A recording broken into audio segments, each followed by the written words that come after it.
ओम नमः सिद्धेभ्यः, ओम नमः सिद्धेभ्यः, ओम नमः सिद्धेभ्यः। नमो अरिहन्ताणं, नमो सिद्धाणं, नमो आयरियाणं, नमो वच्छायाणं, नमो लोये सव्वसाहूढम्। मंगलमय मंगले करण वीतराग विज्ञान, नमो ताहि जाते भये अरहंतादि महान। करि मंगल करि हो महा, ग्रंथ करण को काज।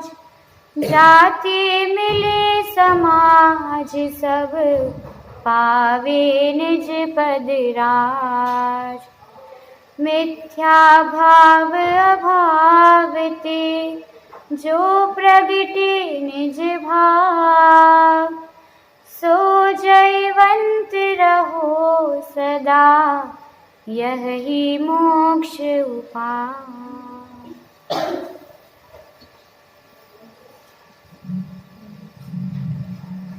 आज हम पुनः यहाँ पर मोक्षमार्ग प्रकाशक ग्रंथ प्रारंभ कर रहे हैं, जिसके रचयिता पंडित दौलतराम जी, पंडित टोडरमल जी हैं। पंडित टोडरमल जी गंभीर प्रकृति के आध्यात्मिक महापुरुष थे। वे स्वभाव से सरल, विवेकी, अध्ययनशील, प्रतिभावान, दृढ़ श्रद्धानी, लोकप्रिय प्रवचनकार थे। पंडित जी का काल 18वीं शताब्दी के प्रारंभ से लेकर 19वीं शताब्दी के अंत तक माना जाता है। टोडरमल जी के पिता का नाम जोगीदास और माता का नाम रंभा देवी था। वे खंडेलवाल जाति के थे। उनके 2 पुत्र थे, हरिश्चंद्र और गुमानी राम। पंडित जी को हिंदी, प्राकृत, संस्कृत के अतिरिक्त कन्नड़ भाषा का भी ज्ञान था। पंडित टोडरमल जी की एक विशेषता यह है कि वे स्वयं ही प्रश्न उठाकर स्वयं ही उत्तर देते थे। हम यहाँ पर दूसरे अधिकार पर चर्चा कर रहे थे। दूसरे अधिकार का नाम है संसार अवस्था का स्वरूप, जिसमें बताया है कि संसार से यानी कि इस बंधन से छूटने का नाम मोक्ष है। यह जीव अनादि से क्या है? दुखी है। किस कारण से दुखी है? मिथ्यात्व के कारण से दुखी है। अब इस बंधन से छूटने का यह जीव उपाय तो करता है।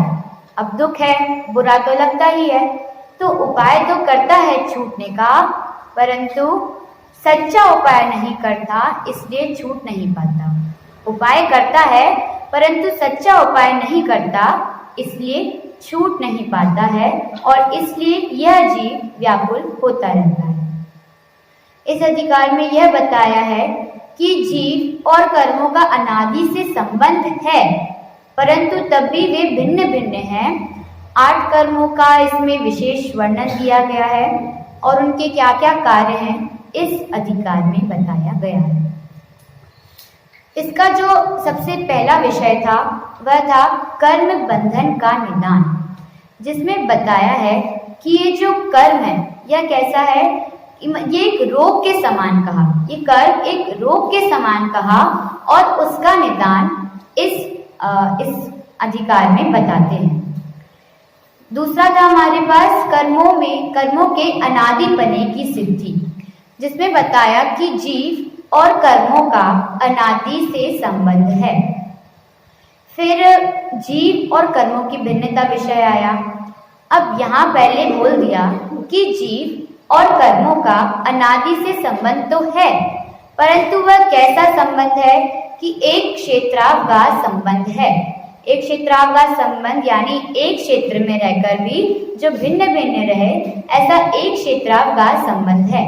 तो जीव और कर्मों की भिन्नता इसमें बताते हैं कि जीव अपने लक्षण को धारण किए भिन्न है और जो कर्म है, पुद्गल है, वह अपने लक्षण को धारण किए हुए भिन्न है। इसके बाद हमारा विषय है अमूर्तिक आत्मा से मूर्तिक कर्मों का बंधन किस प्रकार होता है। इसमें यह प्रश्न उठाया कि मूर्तिक का बंधन तो समझ आता है, यानी कर्म का कर्म के साथ, पुद्गल का पुद्गल के साथ बंधन तो समझ में आता है, पर इस अमूर्तिक आत्मा का मूर्तिक कर्म के साथ बंधन किस प्रकार है, इस बात का खुलासा करते हुए इस विषय में पंडित टोडरमल जी ने लिखा है। फिर आगे का विषय है घाती अघाती कर्म और उनका कार्य। घाती कर्म किसे कहते हैं? जो जीव के अनुजीवी गुणों का घात करे उसे घातिया कर्म कहते हैं। और अघातिया कर्म किसे कहते हैं?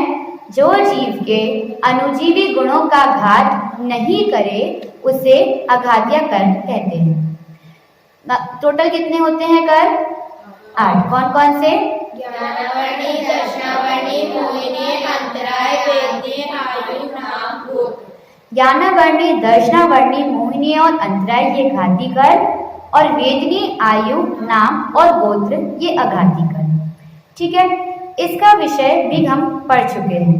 अब आगे जो आज का हमारा विषय है वह है निर्बल जड़ कर्मों द्वारा जीव के स्वभाव का घात तथा बाह्य सामग्री का मिलना।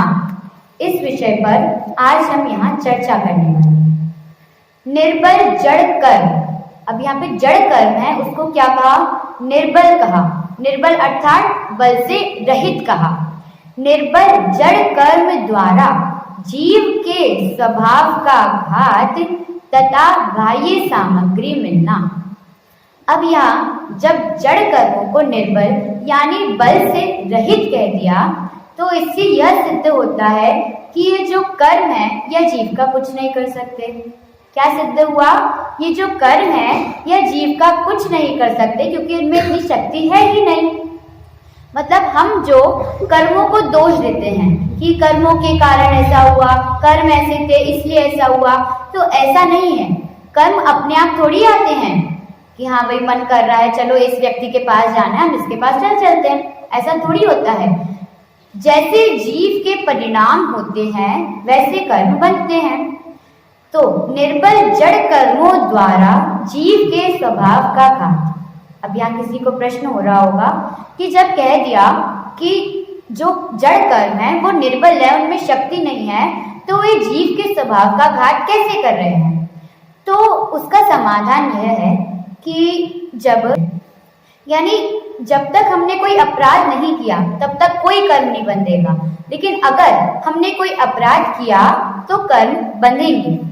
यानी कि बात ऐसी है कि हमारे पुरुषार्थ में ही कहीं ना कहीं कमी है, तभी हम इतने अपराध करते हैं और तभी ये कर्म बनते हैं। ठीक है, अब यहाँ विषय प्रारंभ करते हैं। यहाँ कोई प्रश्न करे कि कर्म तो जड़ है, कुछ बलवान नहीं है, उनसे जीव के स्वभाव का घात होना व बाह्य सामग्री का मिलना कैसे संभव है? अब यहाँ क्या प्रश्न करा कि कर्म तो जड़ है और उसमें कोई भी शक्ति नहीं है, बिल्कुल बल नहीं है, तो उनसे जीव के स्वभाव का घात होता है और बाह्य सामग्री मिलती है, यह कैसे संभव है? तो इसका समाधान करते हैं कि यदि कर्म स्वयं कर्ता होकर उद्यम से, अब यहाँ पर यदि कर रहे हैं, अभी कंफर्म बात नहीं कर रहे हैं, डाउट में है बात। यदि कर्म स्वयं कर्ता होकर, यानी कर्म अगर कर्ता होगा यानी खुद करने वाला होगा, तो जीव के स्वभाव का घात करे जीव के स्वभाव का घात। यहाँ आपसे पूछती हूँ, यहाँ पे कौन से कर्म की बात आ रही है? घाती कर्म की बात आ रही है। अभी डेफिनेशन में पढ़ा था, जो जीव के अनुजीवी गुणों का घात करे उसे घातीय कर्म कहते हैं। तो जीव के स्वभाव का घात करे, यहाँ घाती कर्म की बात आ रही। फिर आया बाह्य सामग्री को मिलावे। बाह्य सामग्री, ये सब अघाती कर्म की बात आ गई। जो हमें शरीर इत्यादि मिलता है, ये पुण्य पाप जो है, ये जो साता वेदनी, ये सब गोत्र है, ये सब क्या है? बाह्य सामग्री।